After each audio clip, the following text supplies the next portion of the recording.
Rimuru mengatakan jika kemenangan Benimaru karena tertolong oleh skill ultimate yang dimilikinya. Benimaru juga setuju. Benimaru berkata, nyaris saja aku kalah. Aku sangat bangga terhadap diriku. Berkat pertarungan ini bisa menjadi pengingat agar aku tidak meremehkan musuh. Rimuru tersenyum dan mengatakan, tepat sekali. Aku bersyukur kau bisa menyadarinya sebelum bertarung. Berkat pertarungan dengan Karyon, bapak dua anak itu yang bernama Benimaru menyadari kurangnya kesadarannya dan tidak lagi meremehkan orang lain.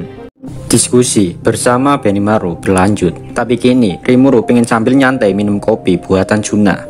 Rimuru tanya kepada Benimaru, apakah Benimaru bertarung melawan Frey? Benimaru menjawab, tidak, kupikir setelah melihat pertarunganku bersama Karyon, Frey memilih tidak membuang-buang waktunya denganku karena Frey tahu jika dia tidak akan menang melawanku. Rimuru yang mendengar ucapan Benimaru menganggukkan kepalanya dan memahami jika sifat Frey memang tidak terlalu suka bertarung. Diketahui setelah bertarung melawan Benimaru, Karyon mencoba menjelajahi labirin. Dari obrolan itu, Rimuru tahu jika Karyon berhasil mengalahkan 3 tengkorak kematian, yaitu Adalman, Venti, dan Albert. Saat pertarungan Karyon melawan Adalman and the Gang, Karyon melakukan hal yang sama seperti pertarungannya melawan Benimaru, yaitu dia memakai Bush Roar. Di pihak Adalman menggunakan formasi pertarungan, Venti sebagai tameng, Albert sebagai penjaga, dan Adalman sebagai penyerang. Kombinasi mereka bertiga seketika mudar, hancur, pokoknya chaos parah waktu Karyon menyerang mereka. Dan akibatnya Venti nggak bisa menahan serangan Karyon. Di saat pertahanan atau tank mereka yaitu Venti dikalahkan, Karyon langsung menghajar Adalman dan mengabaikan Albert. Adalman dan Karyon ini memiliki atribut yang sama yaitu cahaya. Tapi yang menarik di sini adalah Karyon tidak memiliki skill ultimate. Sontak Rimuru kaget dan mengatakan, Nani? Rimuru nggak habis thinking, kenapa orang yang tidak punya skill ultimate bisa mengalahkan Adalman.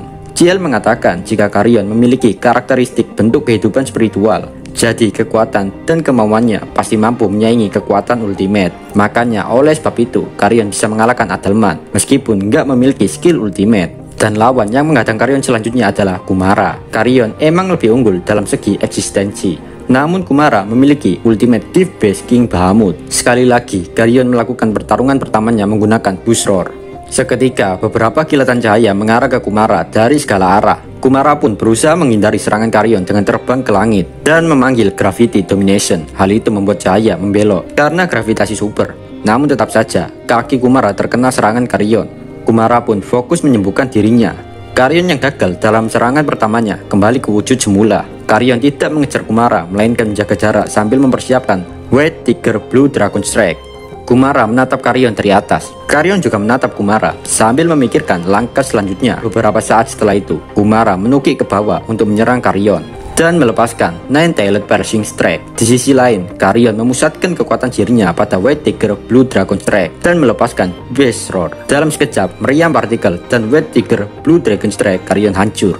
Kumara dengan bahagia mengatakan, "Aku menang." Sambil mengatakan itu, Kumara mencoba menghabisi Karyon. Tiba-tiba, Karyon berkata, "Sungguh naif kau." Seketika pecahan senjata Karyon berubah menjadi partikel dan menembus tubuh Kumara dari belakang, yang mengakibatkan menembus jantung Kumara. Gini cuy, senjata Karyon tuh nggak rusak, tapi emang kekuatannya seperti itu. Dan dalam sekejap Kumara pun dikalahkan. Tanpa apa-apa, Zegion tersenyum melihat kemenangan Karyon. Dan di saat itu juga Zegion melesat menuju Karyon. Dalam sekejap seluruh tubuh Karyon terpotong-potong. Dan itu adalah instant kill dari Zegion. Melihat kejadian di luar batas pengetahuan on the spot rank 7, Benimaru tertawa sambil mengatakan, "Sejujurnya, hampir keajaiban aku bisa mengalahkannya. Jika aku mencoba sekarang, aku tidak berpikir diriku bisa menang." Setelah itu, Rimuru bertanya kepada Benimaru tentang latihan Frey. Benimaru menjawab, Frey Dono juga mengalahkan Adalman and the Gang dengan mudah pada saat itu. Rimuru kaget dan berkata, Nani? karena Rimuru nggak percaya kenapa Frey yang seorang diri bisa mengalahkan Adalman dan anak buahnya. Lalu, Rimuru melihat tayangan ulang melalui CCTV labirin di situ. Setelah menonton tayangan ulang, Rimuru berkata, mereka memang tidak terlalu cocok. Benimaru juga mengucapkan, Magic Interference milik Frey Dono memblokir sihir Adalman. Alasan kekalahan Adalman adalah karena hal itu mengganggu pola serangan Adalman dan memungkinkan Frey untuk mengontrol gerakannya.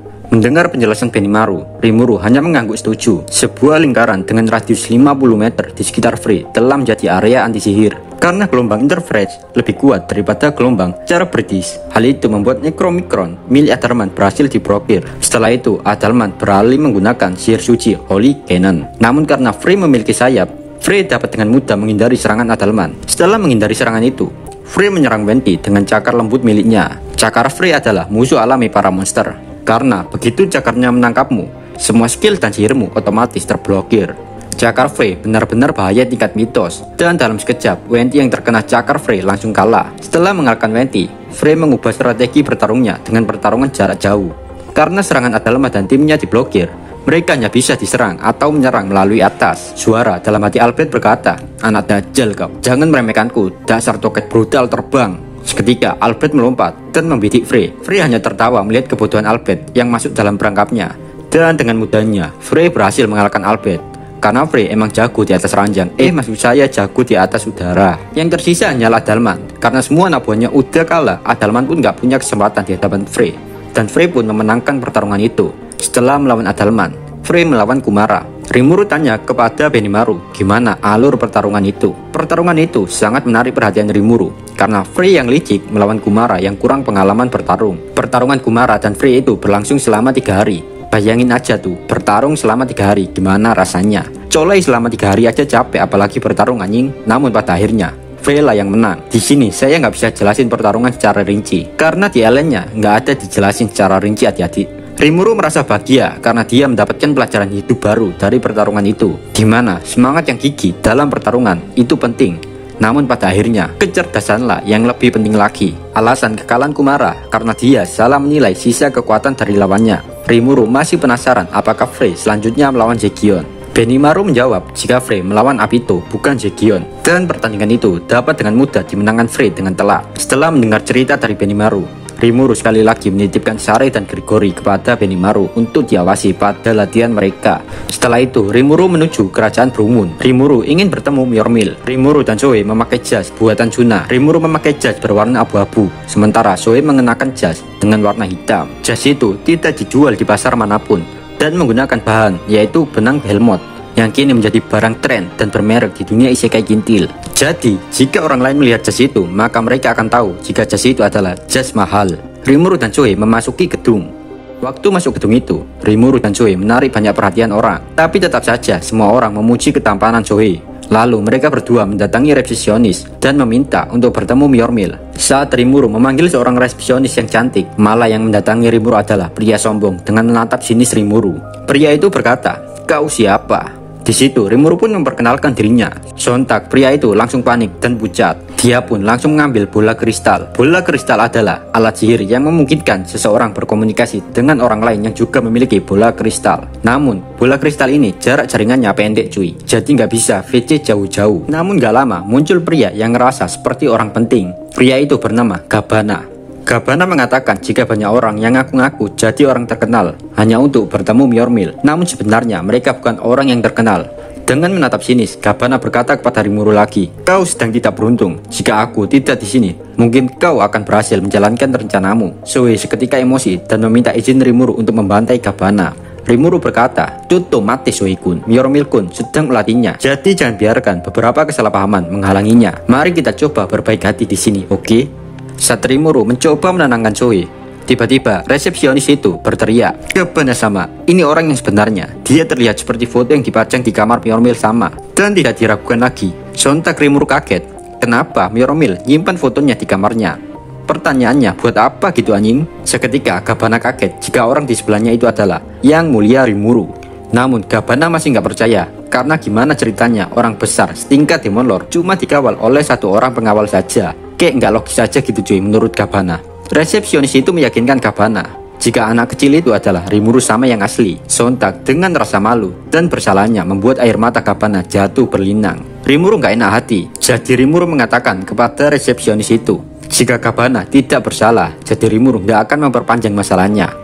Dan Rimuru ingin segera resepsionis itu memanggilkan Myormil. Sontak wajah Gabana gembira karena Rimuru nggak marah-marah terhadap sikapnya. Gabana pun makin nangis sejadi-jadinya dan mengucapkan terima kasih kepada Rimuru karena telah mengampuninya. Setelah itu Rimuru dan Zoe berjalan ke kantor Myormil. Saat bertemu Myormil, Rimuru bertanya kepada Myormil kenapa Myormil memajang foto Rimuru di kamarnya. Dengan sedikit panik, Myormil mengatakan jika dirinya mendapatkan lukisan itu dari pasar gelap dan nggak tahu identitas pembuatnya. Dicari pun susah.